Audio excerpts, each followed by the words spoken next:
नमस्कार दोस्तों, daily current affairs programme में आपका स्वागत है। इस प्रोग्राम में आपको 10 क्वेश्चन दिया जाता है। इसके अलावा अन्य इन्फॉर्मेशन जो भी होगा उसके बारे में बात करेंगे। इसी प्रोग्राम में टॉपिक ऑफ डे में राष्ट्रीय और अंतर्राष्ट्रीय स्तर पर जो कंसेप्ट चर्चा का विषय बना होगा उसके बारे में बात करेंगे। वर्ल्ड मैप और इंडियन मैप के अनुसार जो जगह समाचार सुर्खियों में होगा उसके बारे में बात करेंगे। तो आइए करंट अफेयर्स का पहला क्वेश्चन जो है आपके स्क्रीन पर करेक्ट। जनवरी 2026 में 9वें सिद्ध दिवस समारोह का आयोजन किस मंत्रालय के द्वारा किया गया है? तो आपके सामने जो है चार ऑप्शन दिया है। स्वास्थ्य मंत्रालय, सामाजिक न्याय मंत्रालय, आयुष मंत्रालय और अल्पसंख्यक मामले का मंत्रालय जो है। इस चार ऑप्शन जो है आपके सामने दिया है। ठीक है, तो देखिएगा, आयुष मंत्रालय और राष्ट्रीय सिद्ध संस्थान और केंद्रीय सिद्ध अनुसंधान संस्थान के द्वारा इस समारोह का सम्मेलन किया गया है। और ये सम्मेलन जो है कहां पर किया गया है ये हम लोगों को सबसे पहले देखना है, और किस मंत्रालय के द्वारा किया गया है। तो ये जो ऑप्शन जो हमारा हो जाएगा आयुष मंत्रालय, याद रखिएगा, आयुष मंत्रालय के द्वारा किया गया है। ठीक है, अब ये कहां पर किया गया है? तो चेन्नई में, याद रखिएगा, चेन्नई में किया गया है। ये आयुष मंत्रालय के द्वारा किया गया है। और कहा जाता है कि इसको वैश्विक स्तर पर प्रचार प्रसार करने के लिए ये सम्मेलन का मेन उद्देश्य था। ठीक है, अब किसके जयंती पर किया गया है? अब एक हमारे ऋषि मुनि थे, अगस्त्य ऋषि, याद रखिएगा, अगस्त्य ऋषि जो थे उन्हीं के उन्हीं के जयंती पर यह किया गया है। ठीक है, अगस्त ऋषि के जयंती पर किया गया है। इसमें देखा गया कि थे सीधी चिकित्सक और वैज्ञानिक और शिक्षावादी और छात्र और छात्राएं जो है इस सम्मेलन में भाग लिए, इस समारोह में भाग लिए। और कहीं ना कहीं जो है इस सिद्धि को मतलब वैश्विक स्तर पर दिखाने के प्रयास किया जा रहा है। तो कहां पर किया गया है? तो चेन्नई में किया गया। इस समारोह का उद्घाटन किसने किया था? तो सीपी, यानी कि याद रखिएगा, सीपी राधा कृष्णम, राधा सीपी राधाकृष्णन जो है भारत के अभी फिलहाल में जो उपराष्ट्रपति है, उन्हीं के द्वारा इस सम्मेलन का उद्घाटन किया गया था। तो कहां पर किया गया था? तो चेन्नई, आयुष मंत्रालय के द्वारा किया गया। और कहां पे? तो चेन्नई, तमिलनाडु में। उसके बाद उद्घाटन समारोह कौन है, हम लोग को बस यही याद रखना है। तो सीपी राधाकृष्ण है। किसके जयंती पर किया गया है? तो अगस्त ऋषि के जयंती पर किया गया है। आपको ये बात याद रखना है। ठीक है, चलिए दूसरा क्वेश्चन देखिएगा। दूसरा नंबर क्वेश्चन हमारा क्या कह रहा है? दूसरा नंबर क्वेश्चन जो है कह रहा है कि इफ्को साहित्य सम्मान 2025 किसे प्राप्त किया गया? आपके सामने जो है अंकिता जैन, शिव मूर्ति और मधु कंकारिया या मैत्री पुष्पा, यानी कि हमारा ऑप्शन नंबर क्या हो जाएगा? डी हो जाएगा। यह पुरस्कार जो है क्यों दिया गया है ये जो है, यानी कि हम बता सकते हैं कि ये हमारे ग्रामीण समाज और कृषि पर आधारित, यानी हमारे ग्रामीण समाज जो होती है और कृषि पर आधारित ये सम्मान जो है दिया गया।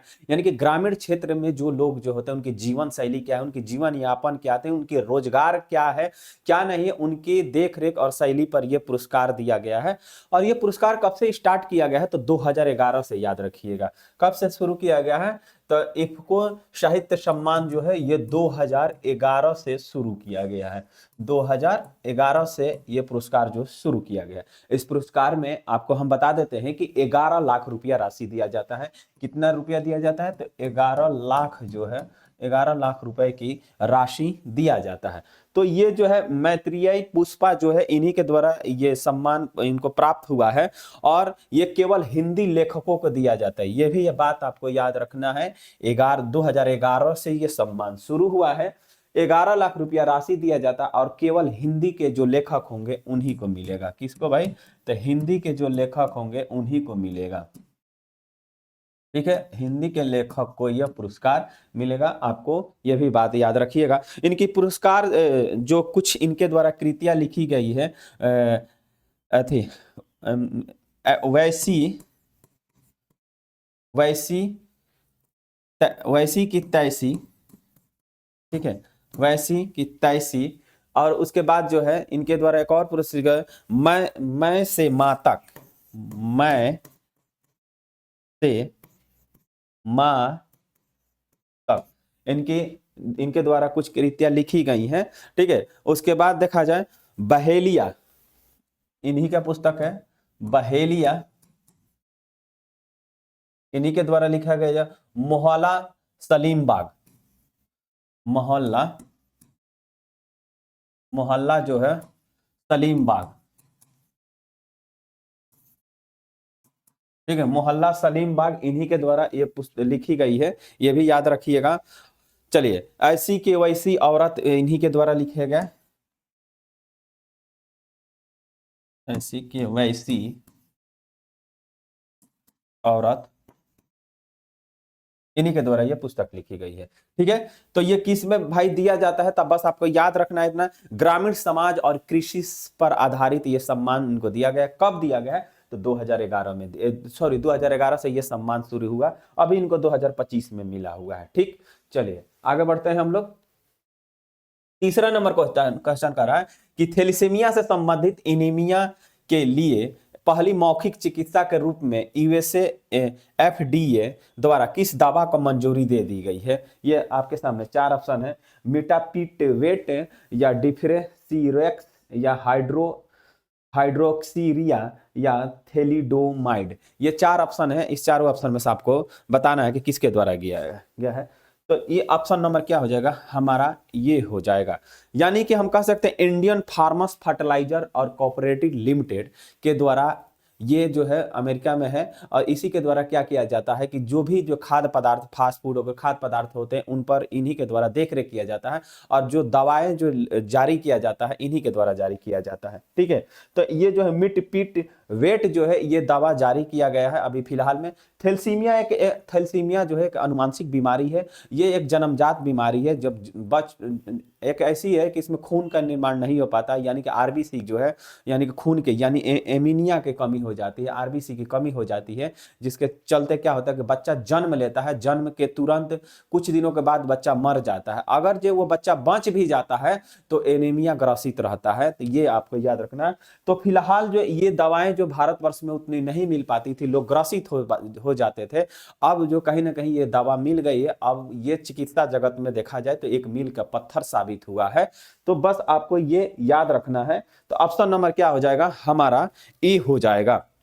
ठीक है, आपसे पूछ देगा कि थैलेसीमिया दिवस कब मनाया जाता है, तो 8 मई को मनाया जाता है। पूरे विश्व में देखा जाए तो थैलेसीमिया दिवस जो है वो 8 मई को मनाया जाता है। तो थैलेसीमिया समझ गए। एनीमिया में भी देखिए, एनीमिया जो है, एनीमिया में भी क्या होता है कि आरबीसी की कमी, क्या होता है आरबीसी की कमी होने लगती है, जिसके कारण कमजोरी वगैरह महसूस होने लगता है। ठीक है, तो इसकी अब दवा आ गई है मार्केट में, आपको याद रखना है। चलिए, तीसरा नंबर क्वेश्चन हो गया। चौथा नंबर क्वेश्चन देखा जाए, चौथा नंबर क्वेश्चन हमारा कह रहा है कि मिशन मौसम के तहत, मिशन जो है मिशन मौसम के तहत किस शहर में स्वदेशी रूप से विकसित 3D मुद्रित स्वचालित मौसम स्टेशन को पहली तैनाती का योजना बनाई गई है? आपके सामने जो है चार ऑप्शन दिया हुआ है। इस ऑप्शन में मुंबई हो गया, चेन्नई हो गया, और कोलकाता और नई दिल्ली जो है इसमें जो है। याद रखिएगा, ये मौसम मिशन के तहत इस योजना को लाया गया है, और 3D प्रिंटिंग तकनीकी जो है पूर्ण रूप से स्वदेशी जो ये मशीन है जो भारत में यानी कि दिल्ली में लगाया जाएगा। ये कहां पर लगाया जाएगा, तो दिल्ली में ये लगाया जाएगा। यह एक ऐसी मौसम मशीन है कि पूर्वानुमान लगा लेगा, यानी कि भविष्यवाणी कर लेगा कि यह बारिश होने वाला है कि नहीं, कि तूफान आने वाला है कि नहीं, ये यानी कि हमारी जलवायु परिवर्तन कैसे हो रहा है। ठीक है, तो ये सभी का पूर्ण रूप से क्या करेगा, अनुमान पहले से ये लगाकर बैठा रहेगा। तो ये कहां पर लगाया जा रहा है, तो ये नई दिल्ली में लगाया जा रहा है। ठीक है, नई दिल्ली में लगाया जा रहा है। उसके बाद कहा जा रहा है कि अगर ये सक्सेस कर रहा है तो भारत के अनेकों राज्यों में हम लोग धीरे धीरे इसको लगाया जाएगा। मौसम संबंधित है, कहां पे, तो नई दिल्ली में लगाया जा रहा है। ये आपको याद रखना है।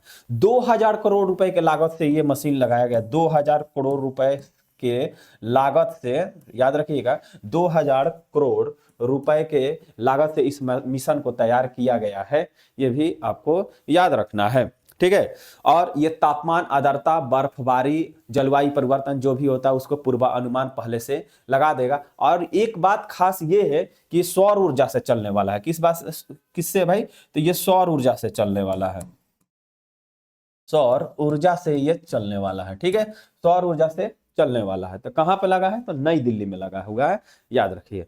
चलिए आगे बढ़ते हैं हम लोग। अभी मैंने तैयार होगा, फरवरी में लगेगा, याद रखिएगा। ये कब लगेगा, तो फरवरी में लगेगा, फरवरी में लगेगा 2026 में। चलिए, चौथा नंबर क्वेश्चन हो गया। पांचवा नंबर क्वेश्चन क्या कह रहा है हमारा, पांचवा नंबर क्वेश्चन देखा जाए। पांचवा नंबर क्वेश्चन कह रहा है कि प्रधानमंत्री नरेंद्र मोदी ने किस शहर में 72वें राष्ट्रीय वॉलीबॉल टूर्नामेंट 2026 का उद्घाटन किए? ये हमारे सामने 4 ऑप्शन दिया हुआ है। इस 4 ऑप्शन में देखा जाए तो लखनऊ में, प्रयागराज में, या वाराणसी या कानपुर में। तो हमारा हो जाएगा क्या, ये वाराणसी में हो जाएगा। ठीक है, ऑप्शन नंबर सी हो जाएगा हमारा। क्या हो जाएगा? ऑप्शन नंबर सी हो जाएगा। Option number C. ठीक है, अब ये सबसे बड़ी बात है कि ये इन्होंने वीडियो कॉन्फ्रेंसिंग के माध्यम से इसका उद्घाटन किया। किस माध्यम से? तो वीडियो कॉन्फ्रेंसिंग के माध्यम से इसका उद्घाटन किया। और वाराणसी क्या है? इनका लोकसभा क्षेत्र है, यानी नरेंद्र मोदी जो है इनका, मोदी जी का क्या है, तो मोदी जी का ये लोकसभा का क्षेत्र पड़ता है, वाराणसी लोकसभा का क्षेत्र इन्हीं के पड़ता है। ठीक है, और ये जो है 72वें सीनियर हमारे जो है, यानी कि 72वें सीनियर नेशनल वॉलीबॉल जो है उसी का उद्घाटन वीडियो कॉन्फ्रेंसिंग के माध्यम से किया गया है। याद रखिएगा सिगारा स्टेडियम में। याद रखिए कौन सा भाई? एक काशी जो है, काशी यानी कि वाराणसी में ही पड़ता है, सिगारा स्टेडियम में। सिगारा, सॉरी, ठीक है, सिंगारा स्टेडियम जो है, स्टेडियम, इसी में इसका उद्घाटन किया नरेंद्र मोदी की तरफ से। कहा जा रहा है कि इसको राष्ट्रीय स्तर पर और या विश्व स्तर पर हम लोग वॉलीबॉल को एक पहचान देने की बात कर रहे हैं। और प्रधानमंत्री के द्वारा कहा जा, आगामी राष्ट्रमंडल खेल 2030 में जो होगा, राष्ट्रमंडल जो है, कॉमनवेल्थ खेल जो होगा, ठीक है, कॉमनवेल्थ खेल जो 2030 में होने वाला है, कह रहा है कि उसके लिए जो वॉलीबॉल के हमारे जो खिलाड़ी जो है अभी से प्रयास करते रहेंगे और इसको अच्छा से प्रशिक्षण दिया जाएगा। मोदी जी के द्वारा ये कहा जा रहा है। इसमें कहा गया है कि 58 टीम भाग लेगी। कितने लगे भाई? 58 टीम जो है भाग लेगी इसमें। हमारे देश की 58 टीम जो है इसमें भाग लेगी। 30 जो होगा वो पुरुष का होगा, 30 जो है इसमें पुरुष रहेंगे, 30 पुरुष का टीम रहेगी, और 28 टीम जो होगी, 28 टीम जो ये महिला वाला होगा। ठीक है, महिला का टीम होगा। ठीक है, चलिए, महिला का टीम होगा। 540 जो है इसमें 540 खिलाड़ी इसमें भाग लेंगे। पुरुष में कितना भाई? तो 540 खिलाड़ी, और 504 जो है महिला खिलाड़ी भाग लेंगे इसमें। 504 महिला खिलाड़ी। टोटल कहा गया कि 1044 खिलाड़ी भाग ले रहे हैं। कितना? टोटल जो है 1044 खिलाड़ी जो है इस वॉलीबॉल की जो प्रतियोगिता होने वाली है इसमें भाग लेने वाले हैं। ठीक है, तो 2036 में जो ओलंपिक खेल होगा उसमें भी हम लोगों का खिलाड़ी जो है आज ही से प्रयास कर रहे हैं और उस 2036 के ओलंपिक खेल में भी भाग लेंगे। और 2030 का राष्ट्रमंडल खेल जो वो कहां पर होगा? भारत में ही होगा। आपको ये भी याद रखना है। ठीक है, और जब ये उद्घाटन समारोह हो रहा था तो वहां पर उत्तर प्रदेश के सीएम योगी जी थे, शामिल थे वहां पर, और वीडियो कॉन्फ्रेंसिंग के माध्यम से मोदी जी यहां पर उद्घाटन किए। चलिए आगे बढ़ते हैं हम लोग। अगला क्वेश्चन जो 5 नंबर हो गया हमारा। छठा नंबर क्वेश्चन देखा जाए। छठा नंबर जो क्वेश्चन है, कह रहा है कि भारत के पहले सरकारी अस्पताल आधारित आर्टिफिशियल माने एआई क्लिनिक का उद्घाटन किस संस्था के द्वारा किया गया है? इनके द्वारा कहा जा रहा है कि भाई किस संस्था के द्वारा किया गया है। तो देखिएगा ऑप्शन दे रहा आपके पास, ऑप्शन देखिएगा, AIIMS New Delhi, King George medical university, या government institute of medical sciences greater Noida, या post graduate institute of the medical education and research. यह हमारे पास 4 ऑप्शन है। इस 4 ऑप्शन में से देखा जाए तो ये जो है सी हो जाएगा हमारा। ऑप्शन नंबर सी हो जाएगा। देखिएगा एआई तकनीक के माध्यम से कहा गया कि अब स्वास्थ्य यानी कि चिकित्सा के जगत में एआई तकनीक के माध्यम से क्या होगा? इलाजें होगी। साथ ही साथ ये भी कहा जा रहा है कि जो माइनर मिस्टेक जो हो जाता है, यानी कोई भी जांच पड़ताल, हम जैसे एक्सरा करा रहे हैं, अल्ट्रासाउंड करा रहे हैं, ठीक है, इंडोस्कोपी करा रहे हैं, ईसीजी करा रहे हैं, ठीक है, या कैंसर का जांच करा रहे हैं, तो हम लोगों को क्या होता है कि पूरी तरह से मालूम नहीं पड़ता, यानी कि फर्स्ट स्टेज में कोई भी बीमारी होगा तो इसके माध्यम से हम लोग क्या करेंगे? जांच पड़ताल कर लेंगे। और ये आईआईटी कानपुर के सहयोग से भी किया गया है। याद रखिएगा आईआईटी कानपुर, इसमें आईआईटी कानपुर जो है उसके सहयोग और जो है government institute of medical sciences centre of Noida, इन दोनों के सहयोग से एआई मशीन जो है यहाँ पर स्वास्थ्य विभाग में पहली बार लगाया गया। और ये भी कहा जा रहा है अगर ये पूर्णतः रूप से सक्सेस हो जाता है तो हम लोग भारत के अनेकों राज्य और शहरों में ये हम लोग लगाने के प्रयास करेंगे। 10,000 करोड़ से ये मिशन को शुरू किया गया है। इंडियन मिशन जो है इंडियन एआई मिशन जो है ये 10,000 करोड़ रुपए के लागत से ये शुरू किया गया है और धीरे धीरे अनेकों छोटे मोटे शहरों और राज्यों में इसको लगाया जाएगा। तो जैसे कि अब मान के चलिए अब हमको दवा की जरूरत है तो दवा जो है एआई के माध्यम से हम लोग देख सकते हैं। ऑपरेशन थिएटर उसको हम लोग एआई के माध्यम से कहीं ना कहीं बड़े से बड़ी बीमारी और छोटे से छोटे बीमारियों में एआई के माध्यम से हम लोग स्वास्थ्य जगत में एक क्रांति लाने का प्रयास भारत कर रही है। ठीक है, और ये पूर्ण रूप से क्या होगा, मेक इन इंडिया के तहत ये बनाया जा रहा है, यानी कि स्वदेशी होगा। आपको ये बात याद रखना है। ठीक है, तो 10,200 कुछ करोड़ रुपए के लागत से इसका निर्माण कराया जाएगा। अब जो जैसे कि हम लोग क्या करते हैं कि अल्ट्रासाउंड कराते हैं, तो अल्ट्रासाउंड कराने के बाद क्या होता है, जो हमारे पास रिपोर्ट आता है तो उसमें कोई भी थोड़ा सा भी मिस्टेक कुछ भी होगा तो एआई के माध्यम से हम लोग देख लेंगे, फोटो के माध्यम से देख लेंगे। जो दवा के पर्ची हो या कोई भी मतलब हो स्वास्थ्य के क्षेत्र में हम लोगों को कहीं ना कहीं ये सहयोग देने वाला है। तो कहां पर लगाया गया है, तो नोएडा में लगाया गया। ये बात को आप याद रखिएगा। 7 नंबर क्वेश्चन देखिएगा। 7 नंबर क्वेश्चन क्या कह रहा है हमारा, 7 नंबर क्वेश्चन कर रहा है भारत का पहला व्यावसायिक स्तर का ट्रॉपिकल रिस्क्यूलेटिंग एक्वाकल्चर सिस्टम आधारित rainbow trout aquaculture farm and research institute का उद्घाटन किस शहर में किया गया है। तो ये जो है किस शहर में किया गया, इतना याद रखिएगा। आपका विशाखापट्टनम या हैदराबाद या कोची या भुवनेश्वर जो है आपको कह रहा है कि कहां पर किया गया है। सुनिए, तो देखिए इसका जो है केंद्रीय मंत्री जो है अभी जो है पशुपालन या मत्स्य विभाग जिनके पास है उनका नाम है राजीव रंजन सिंह। याद रखिएगा, राजीव रंजन सिंह उर्फ ललन बाबू। याद रखिएगा, उर्फ ललन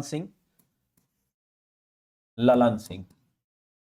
ये जो है बिहार के रहने वाले हैं और बिहार के जदयू जो है यानी कि जनता दल यूनाइटेड पार्टी है उसी के ये सांसद है। अभी ये पशुपालन और मत्स्य विभाग इन्हीं के पास है। तो इन्होंने उद्घाटन किया। अब ये कहना क्या चाहता है कि वहां पर जो ठंडे प्रदेशों में जो प्रजातियों का पालन पोषण करने के लिए ये उद्घाटन किया गया है। ठंडे प्रदेशों में जैसे मछली उछली पालन होता है, आप देखे होंगे कि ड्रम में भी क्या होता है कि मछली का पालन पोषण किया जाता है। तो वही जो है ठंडे प्रदेशों में इस प्रजाति को उत्पन्न किया जाए और उच्च क्वालिटी यानी उच्च क्वालिटी का किया जाए और इसको उच्च दाम पर माने दूसरे देशों विदेशों में इसको बेचा जाए। यहाँ पर देखा जाए तो पहाड़ी एरिया जो ठंडा एरिया है वहां पर भी इसका एथी किया जा रहा है, उत्पादन किया जा रहा है। तो अभी हमारा ऑप्शन नंबर क्या हो जाएगा, विशाखापट्टनम, हैदराबाद, भुवनेश्वर या कोची। तो ऑप्शन नंबर बी हो जाएगा, हैदराबाद में उद्घाटन किया गया है। यानी कि मत्स्य पालन और जलीय क्षेत्र में अब देखा जा रहा है कि ये उद्घाटन के बाद मत्स्य और जलीय क्षेत्र में विकास को बढ़ावा देने के लिए इसका किया गया है। किसके द्वारा, तो राजीव रंजन सिंह, हैदराबाद में किया गया है। ये भी आप याद रखना।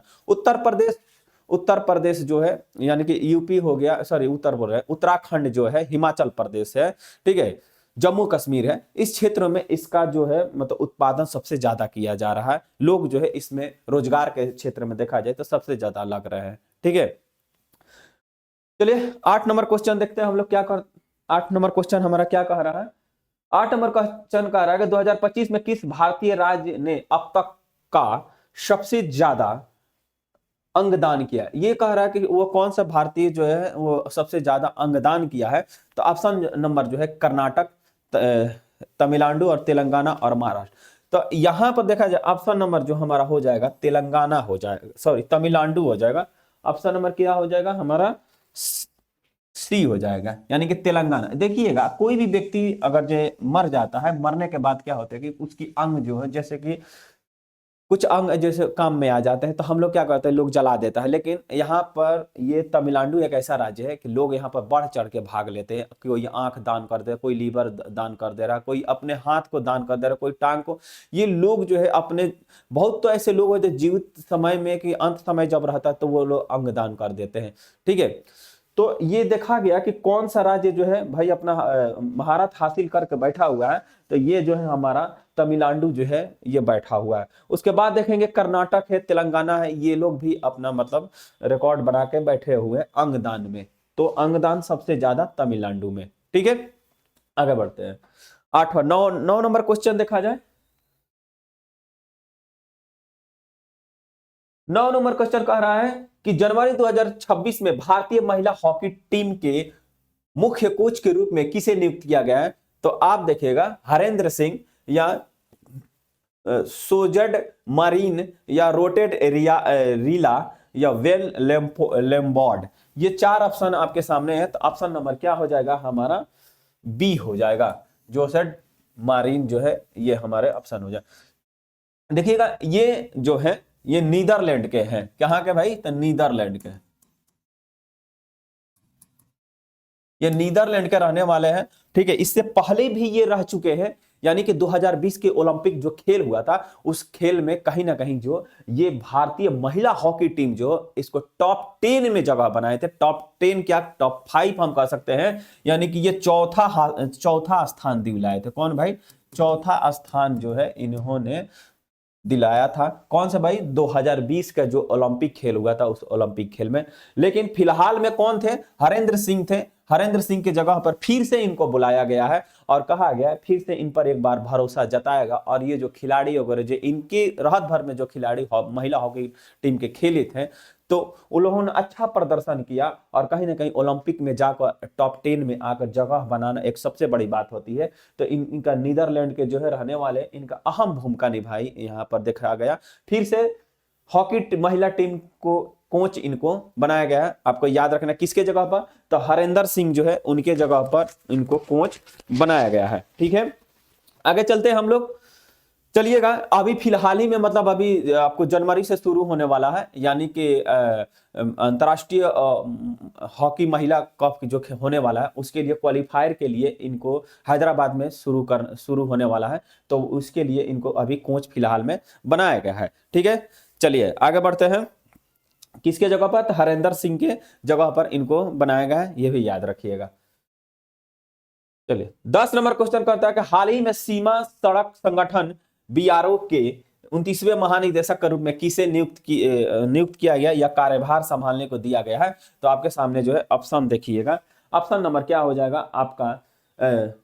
जनरल रघु श्रीनिवास या लेफ्टिनेंट जनरल हरपाल सिंह या एयर मार्शल नागेश कपूर या लेफ्टिनेंट जनरल राजेश वर्मा। तो ऑप्शन नंबर क्या हो जाएगा हमारा? बी हो जाएगा। ऑप्शन नंबर बी हो जाएगा। अब देखिए बीआरओ का मुख्य रूप से काम क्या होता है कि हमारे जो सीमावर्ती क्षेत्र यानी कि हमारे पड़ोसी देशों से लगने वाले जो क्षेत्र होते हैं उनकी सीमा को देख रेख करते हैं और सेना के लिए रोड बना कर देते हैं और उसके बाद इनके रोड पुलिया सुरंग वगैरह का निर्माण जो है इन्हीं के द्वारा किया जाता है, यानी कि बीआरओ के द्वारा ही, और देख रेख भी इन बीआरओ के द्वारा ही किया जाता है। तो अभी फिलहाल में कौन है भाई? तो जनरल जो है हरपाल सिंह जो है अभी ये बने हैं बीआरओ के 29वें महानिदेशक के रूप में बने हुए हैं। ठीक है, चलिएगा। लेकिन यहाँ पर देखिए सलीमा जो है, सलीमा टेट जो है हॉकी के, आपको यहाँ पर हम छूट गया था, सलीमा टेट याद रखिएगा। कौन है? सलीमा टेट। आपको हॉकी जो है हॉकी का कप्तान अगर जब पूछे तो सलीमा टेट है। कौन है महिला हॉकी के? सलीमा टेट। सलीमा टेटे है। ठीक है, सलीमा टेटे जो है हॉकी महिला कप सॉरी हॉकी के कप्तान है। ठीक है, महिला हॉकी कप के कप्तान है। ठीक है, कोच कौन है? तो सोजड मारिन जो है ये कोच है। तो चलिए आज का हमारे सेशन में करंट अफेयर्स में देखा गया कि इतना ही क्वेश्चन था। आइए हम लोग देखते हैं कि हमारे टॉपिक ऑफ डे में क्या है। चलिए कर न्यायाधीश के यहाँ पर देखिएगा, अगर न्यायाधीशों के लिए एक महाभियोग प्रक्रिया जो लाया जाता है समाचार पत्रों सुर्खियों में बना हुआ है, आखिर ये क्या है आइए देखते हैं हम लोग। ठीक है, कर इंडिया लॉ के संसद सदन में Madurai bench Madras high court के न्यायमूर्ति जी.आर. स्वामीनाथन के विरुद्ध महाभियोग की प्रस्ताव लाया गया। अब सबसे पहली बात है कि ये महाभियोग की प्रस्ताव जो है लाया जाता है, कैसे लाया जाता है, आइए हम लोग देखते हैं कि न्यायाधीशों पर और जजों पर महाभियोग की प्रक्रिया कैसे लाई जाती है। अगर जो व्यक्ति जो है सिंपल है, अगर जो असक्षम हो, देखिए दो कंडीशन में लाया जा सकता है कि अगर जो व्यक्ति जो है कदाचार में सम्मिलित हो गया हो, उस स्थिति में जो है हम क्या करते हैं, इनके खिलाफ महाभियोग की प्रक्रिया ला देंगे। दूसरी जो है असक्षम है, यानी कि उस व्यक्ति को जिस कुर्सी पर बैठाया गया है और कुर्सी पर बैठने के बाद वो व्यक्ति अच्छा से कार्य नहीं कर रहा है, उसका मानसिक संतुलन जो है काम नहीं कर रहा है, उस स्थिति में इनके ऊपर महाभियोग प्रक्रिया लाया जा सकता है। अब महाभियोग प्रक्रिया जो लाया जाता है वो कहां पर लाया जाता है, सबसे पहले ये बात देखिएगा। महाभियोग प्रक्रिया देखा जाए तो ये हमारा हो जाएगा राज्यसभा और ये हो जाएगा लोकसभा। ठीक है, लोकसभा हम कहीं भी ला सकते हैं, या तो लोकसभा में भी ला सकते हैं और राज्यसभा में भी ला सकते हैं। आप लोकसभा में पहले चले जाइए या राज्यसभा में पहले चले जाइए। लोकसभा में अगर जाते हैं तो कम से कम 100 व्यक्ति जो है, यानी कि लोकसभा में 100 व्यक्ति को आपको माने पूर्णतः लिखित हस्ताक्षर होना चाहिए। ठीक है, हस्ताक्षर होना चाहिए। उसके बाद राज्यसभा में अगर जाते हैं तो कम से कम 50, कम से कम कितना भाई, तो 50 लोगों के हस्ताक्षर होना चाहिए। उसके बाद अगर जो आप लोकसभा में गए हैं तो लोकसभा में गए हैं तो हस्ताक्षर लेने के बाद लोकसभा स्पीकर को दे सकते हैं। ठीक है, लोकसभा स्पीकर को दे सकते हैं। उसके बाद जो है अगर आप पहले राज्यसभा में गए तो राज्यसभा के उपसभापति को पहले आप दे सकते हैं। तो ये प्रक्रिया आप जान गए। उसके बाद जो होता क्या है, इन दोनों जगह जाने के बाद क्या होगा कि भाई देखा जाएगा कि भाई इतने जो है लोगों की सहमति आई है इनके ऊपर महाभियोग की प्रक्रिया लगाने के लिए। तो महाभियोग की प्रक्रिया लगाने के लिए उसके बाद क्या होता है कि एक बेंच बैठाई जाती है और उस बेंच में बैठाने के बाद आइए देखते हैं कि क्या कह रहा है इसमें। देखिए, कह रहा है कि उच्च न्यायपालिका और न्यायिक स्वाधीनता निष्पक्षता रक्षा हेतु बहुस्तरीय निर्धारित करता है, जिसे वरिष्ठ न्यायाधीशों केवल गंभीरता के कारण ही हटाया जाता है। कोई ऐसे गंभीर कारण होगा तभी हटाया जा सकता है, इतना बात आपको याद रखना है। किसी सदन में प्रस्ताव प्रारंभ में आता है, कोई भी सदन हम आपको बताएं, लोकसभा में ले जाइए या राज्यसभा में ले जाइए, लेकिन आपको जाना पड़ता है सभापति या लोकसभा के अध्यक्ष के समक्ष आपको प्रस्तुत करना पड़ेगा, यह भी याद रखिए। अब देखिए जिसमें कह रहा है कि जांच का चरण जो होगा, यानी कि जांच करके जांच का चरण 3 सदस्यीय समिति बैठाई जाएगी, यानी कि वो लोकसभा के सभापति पहले उनके पास गए तो वो 3 सभा समिति की आदेश देते हैं, या राज्यसभा के उपसभापति जो होते हैं वो आदेश देते हैं। तो 3 सदस्यीय समिति का सौंप दिया जाता है, जिसे न्यायिक विशेषज्ञता और प्रमुख न्यायविद और उच्च न्यायिक व्यक्तिगत व्यक्तित्व और सम्मिलित होते हैं, जिसे एक अर्ध न्यायिक मूल्यांकन ढांचा बनाता है। कहने का मतलब है इनका जो है कि वो हाई कोर्ट के भी न्यायाधीश हो सकते हैं और सुप्रीम कोर्ट के मुख्य न्यायाधीश भी हो सकते हैं, इस बेंच में बैठ सकते हैं। ठीक है, उनके 3 सदस्यीय समिति बनाया जाता है। ठीक है, भारत के किसी भी राज्य के हाई कोर्ट के वो जो न्यायाधीश होते हैं वो इसमें बैठ सकते हैं, उनको एक सदस्य बनाया जा सकता है। और जो एक और है, कानून के जो अच्छा जानकारी व्यक्ति होते हैं उनको भी, वरिष्ठतम जो कानून के जो जानकारी होते हैं उनको बैठाया जा सकता है इसमें। ठीक है, दोनों सदनों के विशेष बहुमत व अनिवार्यता एक सुपर मेजोरिटीनियन के सुरक्षा प्रदान करती है और राजनीतिक प्रेरित कार्रवाइयों को रोक सकती है। ठीक है, यानी कि किसी भी प्रकार की अगर जो राजनीतिक हस्तक्षेप होती है तो उसको देख रेख करके उसको रोका भी जा सकता है। न्यायिक निष्कासन से संबंधित अनुच्छेद, अब कह रहा है कि अगर जब महाभियोग की प्रक्रिया हम अगर जो ला रहे हैं न्यायाधीशों के ऊपर, तो किस आर्टिकल के तहत, तो अनुच्छेद 124 के 4 और 124 के 5 के तहत हम ला सकते हैं। और लेकिन वही राज्य के में देखा जाए, राज्य के न्यायाधीशों को यानी कि हाई कोर्ट के न्यायाधीशों को हटा रहे हैं तो 217 और 218 के तहत हम लोग ला सकते हैं। 1968 के जब अधिनियम आती है उसके समय इसका मत मिलाकर एक संवैधानिक ढांचा बनाया जाता है। 1968 के संवैधानिक पीठ जो है सिद्ध दुराचारण या असमर्थता को अनिवार्य ठहराता है, जिसे प्रमाण और मानक को संसदीय मतदाता पर कठोर शर्त लागू किया जाता है, यानी कि इनके ऊपर लागू किया जाएगा। चलिए इसमें आगे बढ़ते हैं हम लोग। चलिए, कह रहा है कि प्रस्ताव पारित करने हेतु, अब इनका कहना है कि अगर यहां से राष्ट्रपति की भूमिका, इसमें दोनों सदन के उस सत्र में पारित प्रार्थना पत्र की अवधारणा द्विसदनीय सहमति पर और समान प्रक्रिया को सुनिश्चित करता है। राष्ट्रपति की भूमिका तभी सक्रिय होती है जब वैधानिक मापदंड पूरा हो जाए और जिससे प्रक्रिया औपचारिक रूप से कार्यकारी समाप्त। कहने का मतलब है कि जब जांच पड़ताल इनके पास जब चल रहा है, जांच पड़ताल जब जब 3 सदस्यीय समिति की जब बैठक बनाया गया है, तो उसमें अब जांच पड़ताल जब चल रहा है तो उनसे मौखिक और लिखित रूप से भी जांच पड़ताल के माने बातचीत किया जा सकता है और गवाही लिया जा सकता है उनके।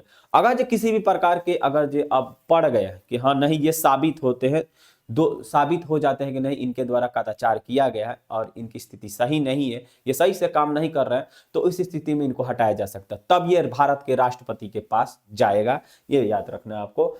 तो सिद्ध दुराचार, असमर्थता, प्रमाणित दोष सभी आधार सुप्रीम कोर्ट तथा उच्च न्यायालय दोनों पर समान रूप से होगा। अब ये हाई कोर्ट की बात हो या सुप्रीम कोर्ट की बात हो, जजों की जो बात होती है, न्यायाधीशों की बात होती है, वो कहीं की भी हो, सुप्रीम कोर्ट हो या हाई कोर्ट के हो, समान प्रक्रिया इनके ऊपर लगाई जाएगी। अगर जो हाई कोर्ट के भी है तभी हमको लोकसभा या राज्यसभा जाना पड़ेगा, और सुप्रीम कोर्ट के है तो तभी हमको लोकसभा और राज्यसभा की यही प्रक्रिया बनकर आएगी और वही आर्टिकल और वही अनुच्छेद जो है हमारा प्रयोग किया जाएगा उसका। प्रस्ताव पारित करने हेतु सदन में कुल सदस्यों का बहुमत होना चाहिए। कह रहा है कि अगर जो प्रस्ताव पारित कर रहे हैं तो सदस्यों को बहुमत होना चाहिए, और उसके बाद जितने भी सदस्य उपस्थित है उसका 2/3 क्या होगा, हम लोगों को 2/3 यानी कि 2/3 बहुमत आवश्यक है। इतना बात याद रखिए। चलिए आगे बढ़ते हैं। इसमें कह रहा है कि एक ही संसदीय सत्र में प्रस्ताव पारित होना या प्रतिक्रियागत निरंतरता तथा संवैधानिक अनुशासन को बल देता है। यानी कि हम अगर जब लोकसभा में अगर ये पारित हो गया, यानी कि जो विधेयक जो है पारित कर दिया, लोकसभा में गए तो लोकसभा में से जब पारित हो गया तो हमको राज्यसभा में भी पारित कराना पड़ेगा, या राज्यसभा में पहले ले गए तो राज्यसभा से पारित हो गया तो लोकसभा में पारित करना पड़ेगा, और ये एक संवैधानिक अनुशंसा को बल देता है, ये याद रखना है। प्रस्ताव पारित होते ही राष्ट्रपति का आदेश अनिवार्य हो जाता है। जैसे ही प्रस्ताव पारित हो गया कि साबित हो गया कि ये मुजरिम है, तो राष्ट्रपति का आदेश अनिवार्य हो जाता है, जिससे न्यायाधीश का निष्कासन निश्चित होता है। अब यहां पर राष्ट्रपति महोदय ठप्पा लगा देंगे कि नहीं ये गलत आदमी है, तो इसको तुरंत इनके पद से क्या कर दिया जाएगा, हटा दिया जाएगा। चलिए आगे बढ़ते हैं। कर्क महाभियोग की प्रक्रिया चरण में लोकसभा या राज्यसभा, हम आपको बताए कि लोकसभा में जाइए या राज्यसभा में जाइए। चलिए आवश्यक होता है संवैधानिक समिति में से एक सुप्रीम कोर्ट के न्यायाधीश, एक उच्च न्यायालय के मुख्य न्यायाधीश तथा एक प्रमुख न्यायविद सम्मिलित होते हैं। यह भी बात हम आपको बता दिए। समिति अर्ध न्यायिक मंच की भांति कार्य करती है, साक्ष्यों का मूल्यांकन और निष्कर्ष देती है। ठीक, मूल्यांकन निष्कर्ष देती है। समिति के रिपोर्ट के बाद क्या होता है, तो समिति जब भी रिपोर्ट जब पेश कर देगी उसके बाद संसद सामूहिक निर्णय प्रक्रिया अपनाती है, जिससे विशेष बहुमत से जब ये साबित हो ही जाएगा तो संसद क्या करती है कि विशेष बहुमत से बिल पारित करके, प्रस्ताव पारित करके इनको क्या किया जाता है, पद से हटा दिया जाता है। ये भी आपको याद रखना है। चलिए आगे देखते हैं हम लोग को क्या है टॉपिक ऑफ डी में। सुप्रीम कोर्ट जो है अरावली के एक समान परिभाषा खनन और निर्माण जोखिम चिंता जो है सामने जो है पैदा करती है। अभी जो है अभी फिलहाल में आपको देखा जाए कि क्या होता है कि अरावली पर्वत श्रेणियां जो है उसमें ये कहा गया था, सुप्रीम कोर्ट की तरफ से एक आदेश आया था कि जो पहाड़ियां 100 मीटर से नीचे है, यानी कि कितना भाई 100 मीटर से जो पहाड़ियां नीचा है उसको क्या किया जाएगा, अरावली श्रेणी में नहीं रखा जाएगा। ये सुप्रीम कोर्ट का आदेश था। इस आदेश के आने के बाद जो है पूरे भारतवर्ष में खास करके देखा जाए तो आपका राजस्थान, गुजरात, और राजस्थान में सबसे ज्यादा इसका प्रभाव देखना पड़ा, आंदोलन शुरू हो गया। कहा गया 100 मीटर से जो पहाड़ियां नीचे है उसको अरावली श्रेणी के रूप में नहीं माना जाएगा। 100 मीटर तक ले है, 100 मीटर से कम है जो उसको अरावली श्रेणी में नहीं माना जाएगा। यह सुप्रीम कोर्ट का आदेश था। इसके बाद ये विद्रोह शुरू हो गया था। तो गुजरात देखा जाए, राजस्थान और हरियाणा में अरावली श्रेणियां, हमारे रायसीना की पहाड़ी जो जिस पर राष्ट्रपति भवन है वो हमारे कहाँ पे है, तो यानी कि अरावली पर्वत का ही श्रेणी है। तो यहाँ पर देखा गया कि अब ये जो है पत्थर वगैरह तोड़ कर खनन माफिया वगैरह को, तो भाई मजा आ जाता है कि भाई चलो भाई अब यहाँ से पत्थर टूटने वाली है, अब उसको तोड़ कर क्या करता भाई बेचता उचता। ठीक, लेकिन इसका विरोध किया गया। विरोध करने के बाद जो है कहीं ना कहीं सरकार जो है अपना रुख बदल दी, कही कि नहीं अभी इसको फिलहाल रोक दिया जाए। ठीक है, तो कह रहा अरावली शब्द एक संस्कृत है। अब अरावली को कट जाने के बाद जानते हैं कि आप दिल्ली में कहने का मतलब दिल्ली में सीधे जो है बालू वगैरह उड़कर आपके दिल्ली में प्रवेश कर जाएगा। ठीक है, कहीं ना कहीं जो है अब वो एक बाढ़ की समस्या भी बन जाती है। अरावली एक जो है हम लोगों को अभी दिल्ली में जो है संचित से सांस ले रहे हैं, यानी कि साफ हवाएं जो ले रहे हैं, फिर भी जो है वो अरावली के ही चलते हम लोग ले रहे हैं। नहीं तो हमारे वहां से जो मानसून अगर जो उठने के बाद क्या होता है, अरावली से टकराता है, लेकिन टकराने के अगर जो वो नहीं रहता तो क्या होता है, डायरेक्ट हमारे यहाँ पर आता। तो अगर जो हम लोग खाना वाना खा रहे हैं तो खाना में क्या होता है कि बालू खाने को मिल जाता है। ठीक है, तो अभी जो है सरकार इस पर अभी फिलहाल अभी रोक लगाई है। अरावली शब्द जो है एक संस्कृत मूल, यानी कि अरावली जो है शब्द जो है एक संस्कृत मूल और वाली से हुआ है, उत्पन्न हुआ है, यह भी आपको याद रखना है। यह ऊंचाई कटकांश और रेखीय श्रृंखला है, यानी कि अरावली जो है एक ऊंचाई और रेखीय श्रृंखला श्रेणी में आता है, आपको भी याद रखना है। इसकी कुल लंबाई जो है 670 किलोमीटर है। आप समझ जाएगा कि 670 किलोमीटर जो है इसकी कुल लंबाई है। और इसमें यह भी आदेश दे दिएगा 670 किलोमीटर की दूरी तक ले जितने भी 100 मीटर से कम है उसको क्या कर दिया, अरावली श्रेणी में हम लोग नहीं मानेंगे। तो देखा गया कि 90% ऐसे जो है 670 किलोमीटर में 90% ऐसे पहाड़ जो अरावली के थे वो 100 मीटर से कम थे। तो कहीं ना कहीं एक के बाद साफ ही हो जाता है। ठीक, तो इसका अभिविन्यास उत्तर पूर्व से दक्षिण पश्चिम की ओर है, यानी कि ये देखा गया कि उत्तर पूर्व से दक्षिण पश्चिम के दिशा में अरावली का मुख है और दिल्ली रीच के निकट ये प्रारंभ होकर अहमदाबाद तक फैली हुई है। कहां तक, तो अहमदाबाद तक ये फैली हुई है। हरियाणा, राजस्थान और गुजरात से होकर ये गुजरती है, ये भी याद रखना है। हरियाणा, राजस्थान और गुजरात से होकर ये गुजरती है अरावली श्रेणी। इस श्रेणी में थार मरुस्थल को उपजाऊ पूर्वी मैदान अलग करती है। इस श्रेणी को, यानी कि हम अरावली श्रेणी जो है इसको थार मरुस्थल को उपजाऊ पूर्वी मैदान से क्या करता है, दो भागों में इसको बांट देता है, अलग कर देता है। यहीं पर आपको अरावली श्रेणी में आपको क्या मिलेगा, गुरु शिखर मिलेगा। ठीक है, अरावली श्रेणी में ही आपको क्या मिलेगा, गुरु शिखर मिलेगा। 1722 मीटर इसकी ऊंचाई है और सबसे सर्वोच्च शिखर जो है वो गुरु शिखर है। ठीक, अरावली का। यह राजस्थान के माउंट आबू भी यहां पर ही स्थित है, इसी अरावली श्रेणी में। अपक्षय के कारण यह पहाड़ निम्न उत्थान वाला है। अपक्षय के कारण यह पहाड़ जो है एक निम्न उत्थान वाला है। और अरावली जो है एक अवशिष्ट पर्वत है, यानी यह सक्रिय वलित पर्वत है, इसका निर्माण होते रहता है, यह भी याद रखना। अरावली का निर्माण पोलियो प्रोटोजोइक युग में हुआ है और यह भारत का सबसे प्राचीन वलित पर्वतमाला है। अरावली श्रेणी आपको याद रखना है। इनका निर्माण अरावली दिल्ली ओरिजेनी के दौरान हुआ था। दिल्ली ओरिजेनी के दौरान अरावली का निर्माण हुआ था। यह विल्सन महाद्वीप चक्र का पूर्व उदाहरण प्रस्तुत करता है, यानी कि विल्सन महाद्वीप चक्र का पूर्ण उदाहरण प्रस्तुत करता है। इसका विकास उस समय हुआ जब भारतीय प्लेट महासागरों से अलग थलग हो रही थी।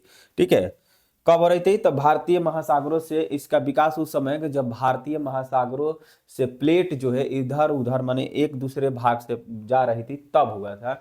यह हिमालय ओरिजेनी करोड़ों वर्ष पूर्व अस्तित्व में आ चुकी थी, यानी कि ये हमारे हिमालय जो है पूर्व करोड़ों वर्ष अस्तित्व में, यानी कि अपने रूप में ये आ चुकी थी।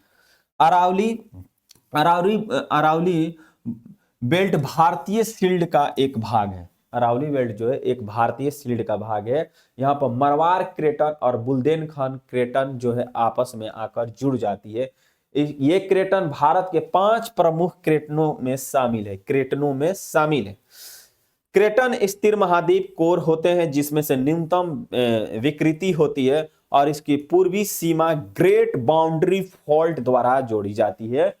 ठीक है, और उत्तरी सीमा इंडो गंगीय जलोढ़ से मिली हुई है, यानी कि उत्तरी सीमा इंडो गंगीय जलोढ़ सीमा से मिली हुई है। ठीक है, तो ये रहा आज के हमारे करंट अफेयर सेशन और टॉपिक ऑफ डे में जो भी हमारे क्वेश्चन थे उसके बारे में हम लोग देखें। तो कल हम मिलते हैं।